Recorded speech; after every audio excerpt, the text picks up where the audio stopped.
Apakah X sama dengan 9 jika X kuadrat kurang 7X kurang 18 sama dengan 0? Sedangkan pernyataan 2 bilang X kuadrat kurang 10X tambah 9 sama dengan 0. Coba kita lihat ya. Opsi alfa. Apakah X sama dengan 9? Nah, kita diberikan dua persamaan kuadrat. Persamaan kuadrat pertama yang itu konstantanya minus 18, yang kedua konstantanya 9. Jadi kalau kita mau cari X dari persamaan kuadrat, ya kita tinggal faktorkan saja ya. X kuadrat kurang 7X kurang 18 difaktorkan jadi X kurang 9 X tambah 2. Gimana cara memfaktorkan persamaan kuadrat, Kak? Caranya adalah perhatikan dulu konstantanya di belakang. Ini berlaku ketika koefisien X kuadrat itu 1 ya. Lihat saja angka berapa yang kalau kita kali dapat minus 18, tapi kalau kita jumlah dia dapat minus 7. Jadi kalau kita kali dapat minus 18, kalau kita jumlah dapat minus 7. Nah, maka jawabannya adalah ketika angkanya itu adalah minus 9 dan positif 2. Karena minus 9 dikali positif 2 dapat minus 18. Minus 9 tambah 2 dapat negatif 7. Nah, minus 9 tambah 2, makanya dikurang 9 ditambah 2. X kurang 9 dikali X tambah 2 sama dengan 0. Maka X tambah X kurang 9 itu sama dengan 0, atau X tambah 2-nya sama dengan 0. Atau dapatkan kesimpulan X sama dengan 9 atau X-nya sama dengan negatif 2. Dari mana 9? Minus 9 pindah ke ruas kanan. Dari mana negatif 2? Minus 2-nya pindah ke ruas kanan. Jadi pernyataan 1 setelah difaktorkan kita dapat jawaban bahwa X sama dengan 9. Jadi jelas bahwa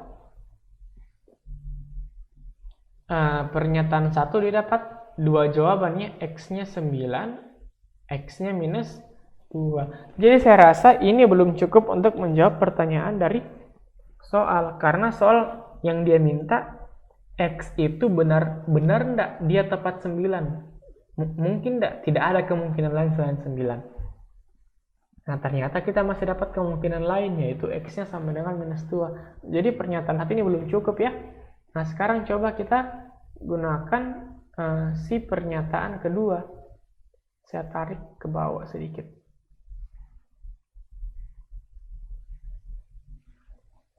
X kuadrat kurang 10X tambah 9. Kita faktorkan juga. Caranya tadi, cari bilangan yang kalau kita jumlahkan dapat negatif 10, kalau kita kalikan dapat positif 9. Berapakah itu? Jelas ya, bahwa bilangan yang dimaksud itu adalah berapa? Negatif 9 dan negatif 1 sama dengan 0. Nah, jadi kayak tadi dapat kesimpulan bahwa X kurang 9 dia sama dengan 0, atau X kurang 1 sama dengan 0. Dapat kesimpulan bahwa X sama dengan 9, X sama dengan 1. Jadi didapatkan lagi jawaban X sama dengan 9 dan X sama dengan nilai lainnya. Coba kita perhatikan antar dua opsi ini. Lihat yang mana nilainya sama. Yang ini ya, X sama dengan 9. Jadi jelas bahwa X itu sama dengan 9. Jadi saya rasa untuk menjawab soal ini memang kedua pernyataan itu diperlukan untuk memastikan bahwa nilai X itu sama dengan 9. Karena kalau kita cuma pakai persamaan pertama, dia punya kemungkinan lain bahwa X-nya bisa sama dengan minus 2. Atau enggak, kita bisa juga gunakan pernyataan kedua, tapi kalau dia cuma sendirian, didapatkan, dia boleh X sama dengan 1. Jadi supaya pasti jawabannya 9, kita gunakan dua pernyataannya ya. Jadi di sini saya rasa untuk menjawab soal kita ambil opsi Charlie, 2 pernyataan cukup untuk menjawab, tetapi 1 pernyataan saja tidak cukup. Jadi itu jawaban untuk nomor 14. Kita lanjut. Jadi sebenarnya ini materinya persamaan kuadrat ya. Nah, sekarang kita lanjut ya ke nomor 15. Jadi dikasihkan di sini 2 buah segitiga ya sebenarnya. Saling ditumpuk. Kemudian ada segitiga ABD sama segitiga ABC.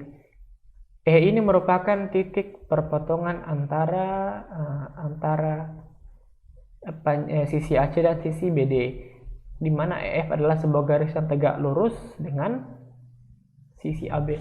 Nah, pertanyaannya, berapakah panjang EF jika diketahui panjang AD sama dengan 12?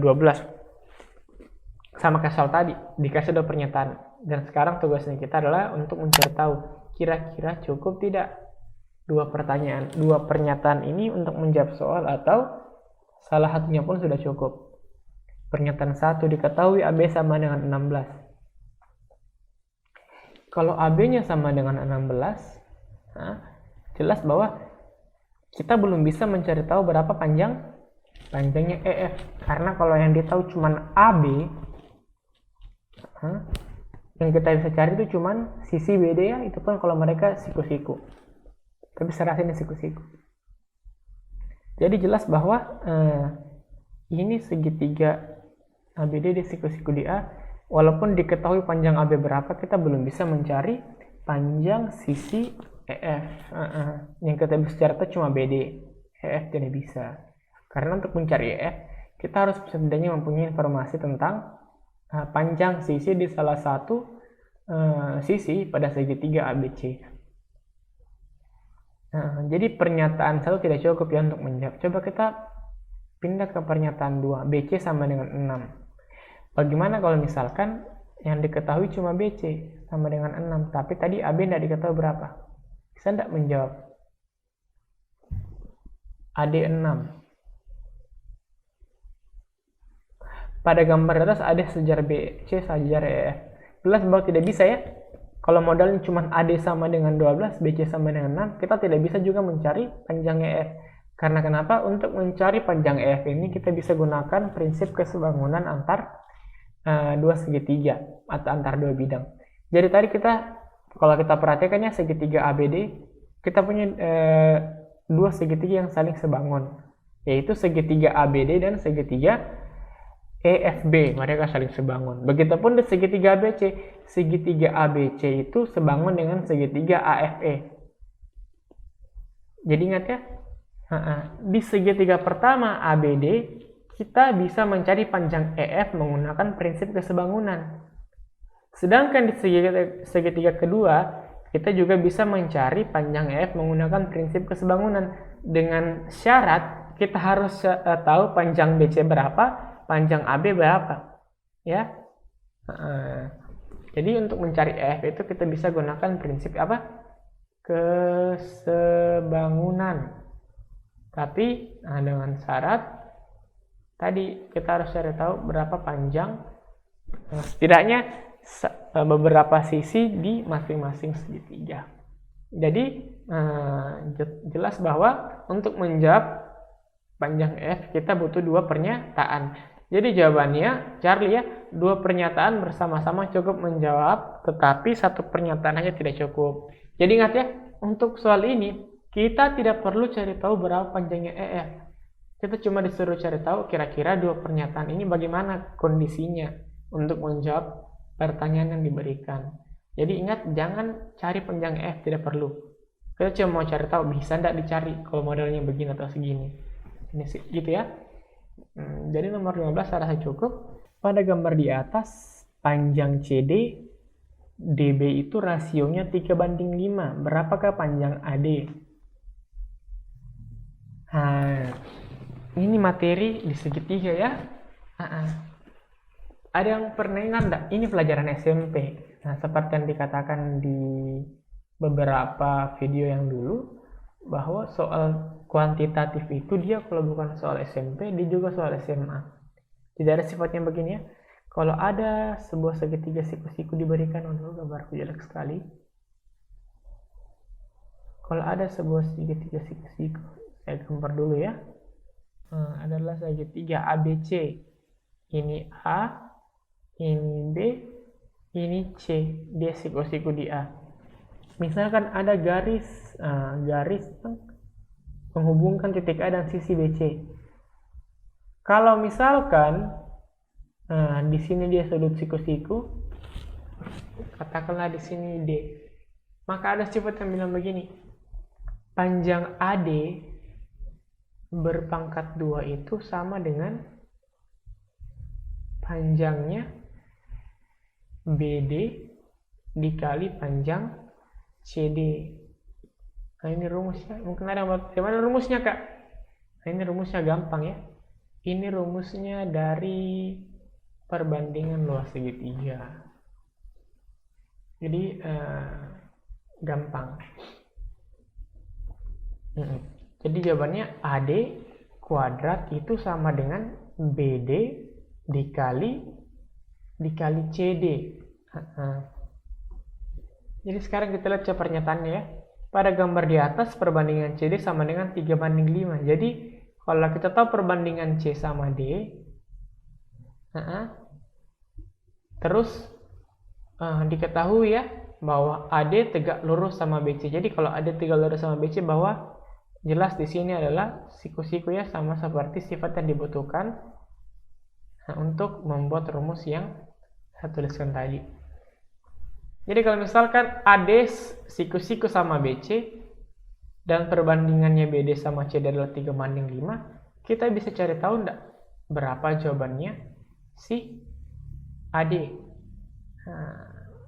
Menurut teman-teman bagaimana? Jadi tidak bisa ya. Kenapa? Karena untuk mencari panjang AD tadi, lihat, mencari panjang AD itu kita butuh panjang. Nah, kalau di rumus yang tadi AD itu kita butuh panjang BD dan kita butuh panjang CD. Jadi kita butuh panjang sebenarnya, bukan panjang perbandingannya. Jadi kalau misalkan tidak ditahu berapa panjang pastinya si BD sama CD, maka berapapun perbandingan yang diberikan, kita tidak bisa mencari jawaban pasti untuk panjang AD. Jadi jelas bahwa opsi pertama ini tidak cukup ya untuk menjawab pertanyaan dari soal. Kemudian ada pernyataan kedua, BD sama dengan 9. Andai kan BD sama dengan 9 tadi berdiri sendiri, cukup tidak untuk menjawab?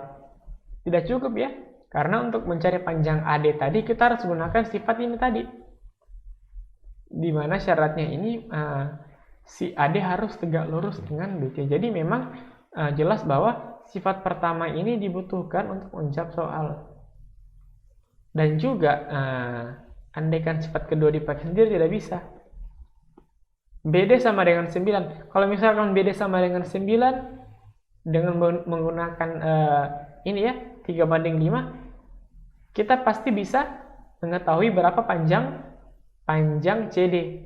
Jadi kalau misalkan CD dan BD sudah diketahui, maka pasti panjang AD bisa dicari. Jadi tadi kalau misalkan BD sama dengan 9, maka dengan perbandingan ini kita bisa mencari berapa panjang sebenarnya CD. Kalau panjang sebenarnya CD dan BD bisa diketahui, maka kita bisa mencari tahu panjang AD menggunakan rumus yang ini, yang saya stabilo.